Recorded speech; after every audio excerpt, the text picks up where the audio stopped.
Hi friends, welcome back to GK garments kitchen. ಇವತ್ತು ನಾನು ಈ ಥರ ಮೊಟ್ಟೆ ಮಸಾಲಾನ ಮಾಡ್ತಾ ಇದ್ದೀನಿ. ಇದನ್ನು ಕೇವಲ 5 ನಿಮಿಷದಲ್ಲಿ ಮಾಡ್ಬೋದು. ಮಕ್ಕಳು ಸ್ನ್ಯಾಕ್ಸ್ ಏನಾದರೂ ಕೇಳಿದಾಗ ಈ ಥರ ಮೊಟ್ಟೆ ಮಸಾಲಾನ ಮಾಡಿಕೊಡಿ, ತುಂಬಾ ಇಷ್ಟಪಟ್ಟು ತಿಂತಾರೆ.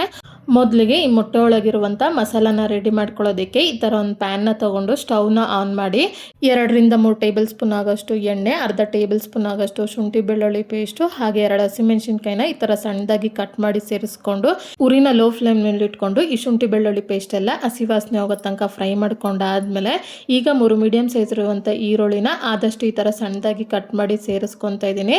ಹಾಗೆ ರುಚಿಗೆ ತಕ್ಕಷ್ಟು ಪುಡಿ ಉಪ್ಪನ್ನ ಸೇರಿಸ್ಕೊಂಡು ಈರುಳ್ಳಿ ಎಲ್ಲ ಈ ಥರ ಲೈಟ್ ಗೋಲ್ಡನ್ ಬ್ರೌನ್ ಬರೋ ತನಕ ಫ್ರೈ ಮಾಡ್ಕೊಂಡಾದ್ಮೇಲೆ ಈಗ ಇದಕ್ಕೆ 1 ಟೇಬಲ್ ಸ್ಪೂನ್ ಆಗೋಷ್ಟು ಧನಿಯಾ ಪುಡಿ, ಅರ್ಧ ಟೇಬಲ್ ಸ್ಪೂನ್ ಆಗೋಷ್ಟು ಚಿಕನ್ ಮಸಾಲ, ಅರ್ಧ ಟೇಬಲ್ ಸ್ಪೂನ್ ಆಗೋಷ್ಟು ಖಾರದ ಪುಡಿನ ಸೇರಿಸಿ ಈಗ ಒಂದ್ಸಾರಿ ಇದನ್ನು ಮಿಕ್ಸ್ ಮಾಡ್ಕೊತ 1ರಿಂದ 2 ನಿಮಿಷ ಲೋ ಫ್ಲೇಮ್ನಲ್ಲೇ ಈ ಮಸಾಲಾನೆಲ್ಲ ಹಾಕಿದ್ಮೇಲೆ ಫ್ರೈ ಮಾಡಿಕೊಂಡು ಈಗ ಇದಕ್ಕೆ ಕೊನೆಯದಾಗಿ 1 ಟೇಬಲ್ ಸ್ಪೂನ್ ಆಗೋಷ್ಟು ಸಣ್ಣದಾಗಿ ಕಟ್ ಮಾಡಿದಂಥ ಕೊತ್ತಂಬರಿ ಸೊಪ್ಪನ್ನ ಸೇರಿಸ್ಕೊಂಡು ಇನ್ನೊಂದು ಸಾರಿ ಇದನ್ನು ಮಿಕ್ಸ್ ಮಾಡಿಕೊಂಡು ಸ್ಟವ್ನ ಆಫ್ ಮಾಡಿಕೊಂಡ್ರೆ ಈರುಳ್ಳಿ ಮಸಾಲ ಈ ಥರ ರೆಡಿ ಆಗುತ್ತೆ.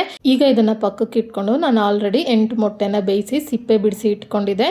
ಮೊಟ್ಟೆನ ಈ ಥರ ಚಾಕುನಿಂದ ಮಧ್ಯ ಭಾಗಕ್ಕೆ ಈ ಥರ ಕಟ್ ಮಾಡಿಕೊಂಡು ಇದರೊಳಗೆ ನಾವು ಆಲ್ರೆಡಿ ರೆಡಿ ಮಾಡಿ ಇಟ್ಕೊಂಡಂಥ ಈರುಳ್ಳಿ ಮಸಾಲಾನ ಈ ಥರ ಸೇರಿಸಿ ಈಗ ಈ ಮೊಟ್ಟೆನ ಈ ಥರ ಪಕ್ಕಕ್ಕೆ ಇಟ್ಕೊಳ್ತಾ ಇದ್ದೀನಿ. ಎಲ್ಲ ಮೊಟ್ಟೆನೂ ಇದೇ ಥರ ಕಟ್ ಮಾಡಿಕೊಂಡು ಮಸಾಲಾನ ಸೇರಿಸ್ಕೊಂಡ್ರೆ ಮೊಟ್ಟೆ ಮಸಾಲ ಈ ಥರ ರೆಡಿ ಆಗುತ್ತೆ.